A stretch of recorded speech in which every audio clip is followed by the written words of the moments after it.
안녕하세요, 플래시김입니다. 오늘은 애국자 슈트, 통칭 엑소슈트라 불리는 낭만 넘치는 로봇 병기를 소개하겠습니다. 그럼 바로 시작하죠. 일단 정식 명칭은 애국자 엑소슈트. 해금하기 위해서 2만원이 필요하고 레벨은 25가 필요합니다. 게임 내에서 딱 2번만 호출할 수 있고 쿨타임은 10분입니다. 현재 TN 콴 행성을 개방한 보상으로 모든 헬다이버가 엑소슈트를 한 번 무료로 호출할 수 있기 때문에 스트라타젬에 엑소슈트를 넣으면 한 플레이어가 슈트를 인게임 내에서 최대 3번 호출할 수 있습니다. 슈트를 호출하면 공중에서 수송기가 내려와 장비를 보급해줍니다. 이 수송기가 펠리컨이랑 똑같은 수송기죠. 수송기가 내려오면서 오토캐논으로 지원 사격을 해주는데 대략 9발 정도 오토캐논 사격을 해주지만 이 수송기가 무적이 아니기 때문에 수송하는 도중에 요격당하는 경우도 생기고, 이 경우 엑소슈트는 그냥 깡통이 되어 떨궈집니다. 물론 이 잔해에 깔려 죽을 수도 있고요. 슈트는 오른손엔 기관총, 왼손엔 로켓포드를 장착하고 있고, 기관총은 1000발, 로켓포드는 14발의 탄약을 가지고 있으며 이 탄약은 재보급이 불가능합니다. 마우스 왼쪽 키를 누르면 로켓을 쏘고 오른쪽 키를 꾹 누르면 기관총을 쏘게 됩니다. 기관총은 일반 장갑까지는 관통하지만 쏜다고 바로 사격이 가능하지는 않고 대략 1.5초 정도의 총열 예열 시간이 있습니다. 그렇게 놓고 보면 기관총이 아니라 미니건이라고 봐야 할 것 같네요.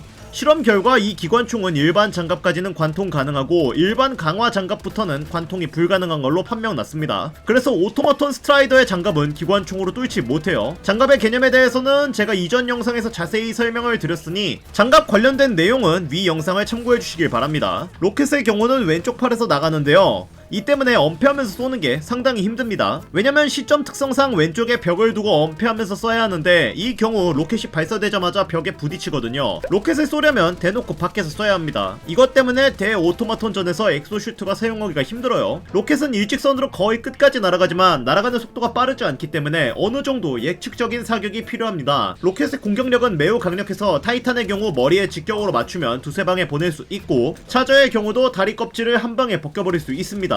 그래서 로켓포드의 공격력이 대전차 무기와 엇비슷한 것 같지만 이게 좀 애매합니다. 왜냐면 이 로켓포가 드랍십 엔진을 한 방에 격추 못 시키거든요. 대전차 무기는 엔진을 한 방에 부수잖아요? 아니면 그냥 버그 때문에 엔진 판정을 안 받는 걸 수도 있습니다. 다른 분들 영상을 확인해보니까 대략 4방 정도 드랍십에 맞추면 격추되더라고요. 또한 로켓포드는 가까이에서 터진다고 유탄처럼 안전신관이 있는 게 아닙니다. 그래서 가까이 붙었을 때 로켓 쏘면 유폭 때문에 난리가 나니까 주의하셔야 해요. 여담으로 엑소슈트는 각각의 사지에 내구도가 따로 존재합니다. 그래서 팔이 파괴되면 해당 부분의 무장은 사격이 불가능하고, 다리가 부서지면 이동 속도가 감소됩니다.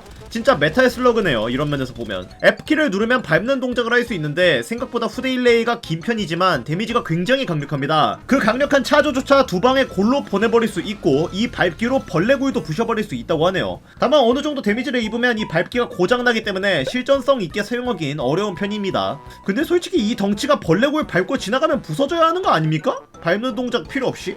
또한 엑소슈트는 덩치가 굉장히 커다란 철덩어리이기 때문에 차저처럼 나무 소형 바리케이트 정도는 밟아서 부셔버릴 수 있으며, 작은 벌레들도 밟아서 죽일 수 있지만 헌터 이상급부터는 밟아 죽일 수 없습니다. 엑소슈트에 탑승하면 화상, EMS에 면역이 되지만 화염에 직접적인 피해는 받기 때문에 네이팜이나 화염 방사를 사용할 때는 주의하셔야 합니다. 그리고 엑소슈트는 플레이어가 익사하는 수심에서도 정상적으로 활동이 가능하기 때문에 벌레들에게 공격받을 일이 있다면 일부러 강가 쪽으로 유도를 하시는 것도 전략입니다만 저는 굳이 그렇게 플레이하지 않았네요. 엑소슈트의 장갑은 일반 장갑으로 추정되지만 체력이 굉장히 약하기 때문에 몸체 기준 슬러그탄 12발을 쏘면 부서지고, 특히 타이탄과 차저의 밟기 그리고 오토마톤의 로켓 공격에 굉장히 취약한 모습을 보여줍니다. 따라서 인파이팅을 하기보다 거리를 벌리면서 아웃파이터를 하셔야 합니다. 착용자가 방어막을 끼고 있다면 슈트에 탑승할 때 방어막이 일부 빠져나와 슈트를 보호해주긴 하지만 그다지 의미가 있진 않고, 슈트에 탑승한 채로 각성제를 사용할 수 있지만 스트라타젬은 사용할 수 없습니다. 가도독 또한 탑승하면 비활성화됩니다. 또한 탑승을 했을 때 맵을 확인하는 것이 힘듭니다. 무슨 맵이 0.01초 만에 열리고 닫히는 데다 미니맵을 이동시키려면 마우스를 우클릭을 누르고 커서를 움직여야 하는데 마우스 우클릭을 누르면 기관총을 쏴버리고 맵에 마크를 찍으면 로켓포를 쏴버려요. 분명 불필요한 요소이긴 한데 딱히 어떻게 개선해야 할지 감도 잘 안 잡히긴 하네요. 안타깝게도 아직은 무장을 모듈 형식으로 장착하거나 해제하는 건 구현되어 있지 않지만 그래도 나중에는 구현이 될 거라고 생각은 하고 있습니다. 여러가지 파츠를 입맛대로 장착하는 커스텀 기능이 생기면 재밌을 것 같네요. 이번 영상은 여기까지입니다. 영상이 마음에 드셨다면 구독, 좋아요, 댓글 부탁드립니다. 감사합니다.